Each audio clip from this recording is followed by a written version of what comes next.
اور اب میں ام المؤمنین سیدہ زینب بنت جہش رضی اللہ عنہا کے حالات اور واقعات گوش گزار کرتا ہوں۔ آپ کا نام برہ تھا، والد کا نام جہش اور والدہ کا نام امیمہ تھا، جو عبد المطلب کی صاحبزادی تھی۔ اس طرح سیدہ زینب نبی صلی اللہ علیہ وسلم کی سگی پھوپھی کی بیٹی تھی۔ امیمہ عبداللہ کی حقیقی بہن اور رسول اللہ صلی اللہ علیہ وسلم کی پھوپھی تھی۔ سیدہ زینب اسلام اور ہجرت کے اعتبار سے السابقون الاولون میں شامل ہیں۔ یہ بات واضح طور پر معلوم نہیں ہو سکی کہ آپ کی والدہ امیمہ نے اسلام قبول کیا تھا یا نہیں۔ ایک روایت کے مطابق اسلام قبول کر لیا تھا، لیکن دوسری روایت میں ہے کہ نہیں کیا تھا۔ آپ رضی اللہ عنہا کا نام برہ تھا، رسول اللہ صلی اللہ علیہ وسلم نے تبدیل کر کے زینب رکھا۔ نبی صلی اللہ علیہ وسلم کے نکاح میں آنے سے پہلے آپ کے منہ بولے بیٹے اور آزاد کردہ غلام سیدنا زید بن حارثہ کے نکاح میں تھی۔ چونکہ نبی اکرم صلی اللہ علیہ وسلم کی پھوپھی زاد بہن بھی تھیں اور عرب کا دستور یہ تھا کہ آزاد کردہ غلاموں کو اپنے لیے شرم کا باعث سمجھتے تھے، اس لیے آپ صلی اللہ علیہ وسلم نے جب اپنے آزاد کردہ غلام زید بن حارثہ کا پیغام دیا تو سیدہ زینب اور ان کے بھائی نے صاف انکار کر دیا۔ اس پر قرآن حکیم کی یہ آیت نازل ہوئی۔ کسی مومن مرد اور مومن عورت کو یہ حق نہیں ہے کہ جب اللہ اور اس کا رسول کسی معاملے کا فیصلہ کر دیں تو ان کے لیے اپنے معاملے میں کوئی اختیار باقی رہ جائے، اور جو کوئی اللہ تعالی اور اس کے رسول کی نافرمانی کرے وہ بڑی واضح گمراہی میں جا پڑا۔ اس آیت کے بعد یہ دونوں راضی ہو گئے اور اللہ کے حکم کے مطابق زینب کا نکاح زید سے ہو گیا۔ نکاح تو ہو گیا، لیکن سیدہ کے دل میں وہ نہ اتر سکے، اس لیے اکثر گھر میں لڑائی رہتی، آپس میں نہ بنتی۔ زید ہمیشہ نبی صلی اللہ علیہ وسلم سے زینب کی بے رخی کا گلہ کرتے، عرض کرتے میں زینب کو طلاق دینا چاہتا ہوں، لیکن آپ منع فرما دیتے، فرماتے اس نے تمہیں میری خاطر قبول کیا ہے، اس لیے اب چھوڑنا اچھی بات نہیں ہوگی، مجھے اپنے خاندان میں ندامت اور شرمندگی ہوگی۔ یہ سن کر زید چپ ہو جاتے، مگر یہ جھگڑا ختم نہ ہوا، تب انہوں نے طلاق دے دی۔ تو رسول اللہ صلی اللہ علیہ وسلم نے سوچا کہ زینب رضی اللہ عنہا کی دل جوئی اس طرح ممکن ہے کہ میں خود اس سے نکاح کروں، لیکن جاہلوں اور منافقوں سے آپ کو یہ اندیشہ تھا کہ لوگ یہ طعنہ دیں گے کہ اپنے منہ بولے بیٹے کی بیوی کو گھر رکھ لیا، یعنی اس سے نکاح کر لیا، حالانکہ لے پالک کسی طرح بھی بیٹے کے حکم میں شامل نہیں۔ عرب میں مدت سے ایک برا دستور چلا آ رہا تھا، یہ کہ اگر کسی کو منہ بولا بیٹا بنا لیتے تو اس کی طلاق یافتہ بیوی سے نکاح کرنے کو حد درجے برا خیال کرتے تھے۔ اللہ تعالی نے چاہا اس بری رسم کو نبی صلی اللہ علیہ وسلم کے فعل اور عمل سے ختم کر دیں، چنانچہ آپ صلی اللہ علیہ وسلم کو بذریعہ وحی اطلاع دی گئی کہ زید کے طلاق دینے کے بعد زینب آپ کے نکاح میں آئیں گی، تاکہ لوگوں کو معلوم ہو جائے منہ بولے بیٹے کی بیوی کا وہ حکم نہیں ہے جو حقیقی بیٹے کی بیوی کا ہے۔ آخر ایک دن زید نے آ کر آپ کو بتایا کہ اس نے تنگ آ کر زینب کو طلاق دے دی ہے۔ یہ سن کر آپ خاموش ہو گئے۔ جب سیدہ زینب کی عدت پوری ہو گئی تو آپ صلی اللہ علیہ وسلم نے زید ہی کو حکم دیا کہ وہ جائیں اور زینب کو آپ کے لیے نکاح کا پیغام دیں۔ اس سے آپ کا منشا یہ تھا کہ یہ بات اچھی طرح واضح ہو جائے جو کچھ ہوا ہے وہ زید کی رضامندی سے ہوا ہے۔ سیدنا زید آپ کا پیغام لے کر زینب کے گھر گئے اور دروازے کی طرف پشت کر کے کھڑے ہو گئے، اگرچہ ابھی پردے کا حکم نہیں ہوا تھا۔ ان کا اپنا بیان ہے کہ میرے دل میں سیدہ زینب رضی اللہ عنہا کی عظمت بیٹھ گئی، کیونکہ رسول اللہ صلی اللہ علیہ وسلم بذات خود ان سے نکاح کرنا چاہتے تھے، یہ ان کا تقویٰ تھا۔ انہوں نے کہا، اے زینب، تمہیں بشارت ہو کہ مجھے رسول اللہ صلی اللہ علیہ وسلم نے تمہاری طرف بھیجا ہے، میں آپ صلی اللہ علیہ وسلم کی طرف سے نکاح کا پیغام لایا ہوں۔ اس پر زینب نے جواب دیا کہ میں اس وقت تک کچھ نہیں کہہ سکتی جب تک میں اپنے رب سے مشورہ نہ کر لوں، مطلب یہ تھا کہ استخارہ کر لوں، پھر بتاؤں گی۔ چنانچہ آپ رضی اللہ عنہا اسی وقت اٹھیں اور نماز کے لیے گھر میں جو جگہ بنا رکھی تھی وہاں جا کر استخارہ کیا۔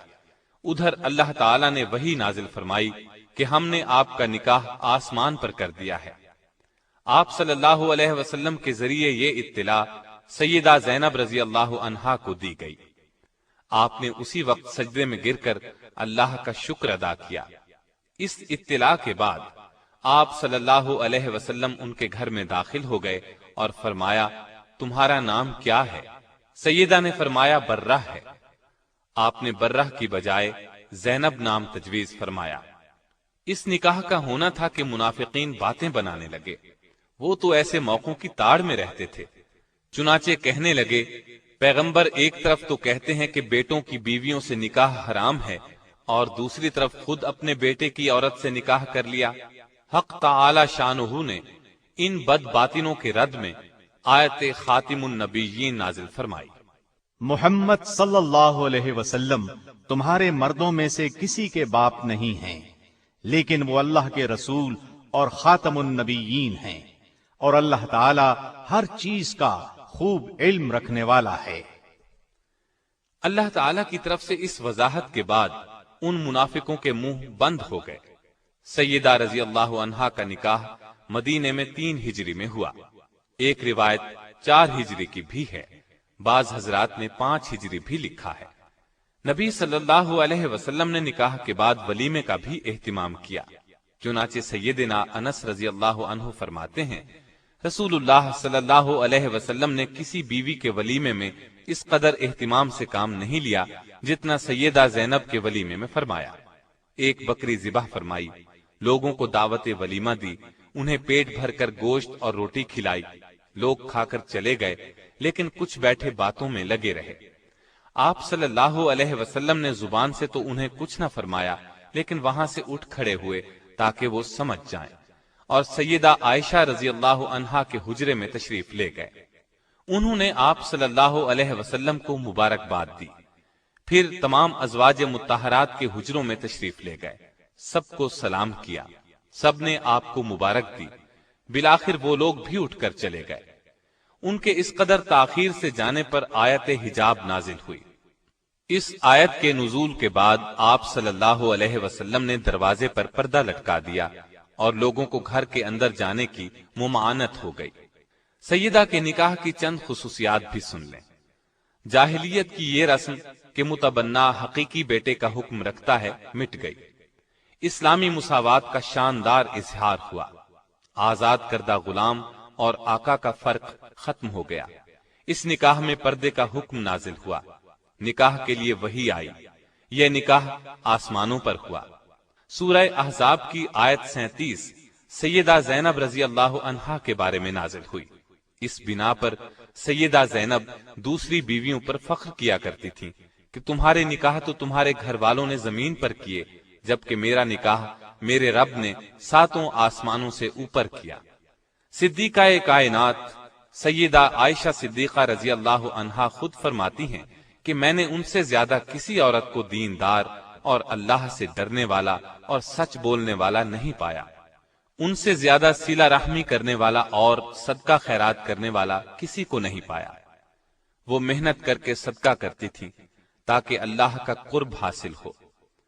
آپ صلی اللہ علیہ وسلم بھی سیدہ زینب کی بہت خاطرداری فرماتے، ان کی صفات کا لحاظ فرماتے۔ ایک روز آپ صلی اللہ علیہ وسلم نے ارشاد فرمایا تھا کہ تم میں سے سب سے جلد مجھ سے وہ ملے گا جس کا ہاتھ تم میں سے سب سے لمبا ہوگا۔ آپ کا اشارہ سخاوت کی طرف تھا، لیکن ازواج مطہرات نے اس کے ظاہری معنی مراد لیے اور اپنے بازوؤں کو ناپنا شروع کر دیا۔ لیکن جب سب سے پہلے سیدہ زینب کا انتقال ہوا، تب نبی صلی اللہ علیہ وسلم کے الفاظ کا مطلب ان کی سمجھ میں آیا، کیونکہ وہ اپنے ہاتھ سے کما کر خیرات کیا کرتی تھی۔ اپنا کفن بھی زندگی ہی میں تیار کر لیا تھا۔ آپ رضی اللہ عنہا کا انتقال 20 ہجری میں ہوا۔ اس وقت آپ رضی اللہ عنہا کی عمر 53 سال تھی۔ یہ سیدنا عمر فاروق رضی اللہ عنہ کی خلافت کا زمانہ تھا، اس لیے سیدنا عمر رضی اللہ عنہ نے نماز جنازہ پڑھائی۔ جنازے کے بعد ازواج مطہرات سے دریافت کیا کہ ان کی قبر میں تدفین کے لیے کون داخل ہوگا۔ انہوں نے جواب دیا، وہ لوگ جو زندگی میں ان کے پاس آتے تھے وہی قبر میں اتاریں۔ چنانچہ سیدنا اسامہ بن زید، سیدنا محمد بن عبداللہ بن جہش اور عبداللہ بن ابی احمد بن جہش اور محمد بن طلحہ نے انہیں قبر میں اتارا۔ آپ رضی اللہ عنہا کو جنت البقیع میں دفن کیا گیا۔ نبی صلی اللہ علیہ وسلم کے ساتھ نکاح کے وقت ان کی عمر 35 سال تھی۔ 37 سال کی روایات بھی ملتی ہیں۔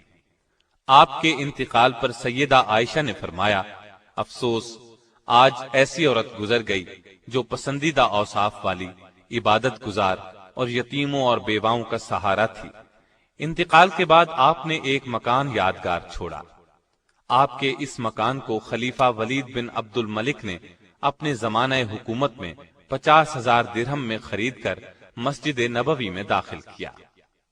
آپ رضی اللہ عنہ نے بہت کم احادیث روایت کی، صرف 11 احادیث کتب میں ملتی ہیں۔ آپ میں تقوی غضب کا تھا، عبادت کا خاص شوق تھا۔ عبادت نہایت خشوع اور خضوع سے کرتی تھی، کثرت سے روزے رکھتی تھی، اپنے ہاتھ سے کماتی تھی اور جو کماتی تھی سب مساکین پر صدقہ کر دیتی تھی۔ سیدنا عمر فاروق نے جب پہلی مرتبہ سیدہ زینب کو وظیفہ بھیجا تو انہوں نے خیال کیا کہ یہ سب ازواج مطہرات کا ہے، اور فرمایا، اللہ عمر کی مغفرت فرمائے، وہ خود ہی تمام امہات المومنین میں تقسیم کر دیتے۔ اس پر لوگوں نے بتایا، یہ سب آپ کا ہے۔ سیدہ زینب نے فرمایا، سبحان اللہ، پھر اپنے اور اس مال کے درمیان میں ایک کپڑے کا پردہ ڈال دیا۔ پھر مال لانے والوں کو فرمایا کہ اس کو یہاں ڈال دو اور اس پر ایک کپڑا ڈال دو۔ پھر فرمایا، اب کپڑے کے نیچے ہاتھ ڈال کر جتنا ہاتھ میں آئے وہ لوگوں میں تقسیم کرتے جائیں۔ اس طرح کپڑے کے نیچے سے مٹھی بھر بھر کر مال لوگوں میں تقسیم کر دیا گیا۔ سیدہ عائشہ فرماتی ہیں کہ میں نے کوئی عورت زینب سے زیادہ دیندار، پرہیزگار، سچی اور سخی نہیں دیکھی۔ اللہ کی رضا حاصل کرنے کے لیے ہر دم سرگرم رہتی تھی۔ البتہ مزاج میں ذرا تیزی تھی، جس کی بنا پر انہیں جلد ندامت بھی ہوتی تھی۔ سیدہ عائشہ فرماتی ہیں، جب سیدہ زینب کا انتقال ہوا تو مدینے کے فقراء اور مساکین میں ہلچل مچ گئی، کیونکہ ان کی ہمدرد، غم گسار اور ان کے لیے دونوں ہاتھوں سے بے دریغ مال لٹانے والی جو چل بسی تھی۔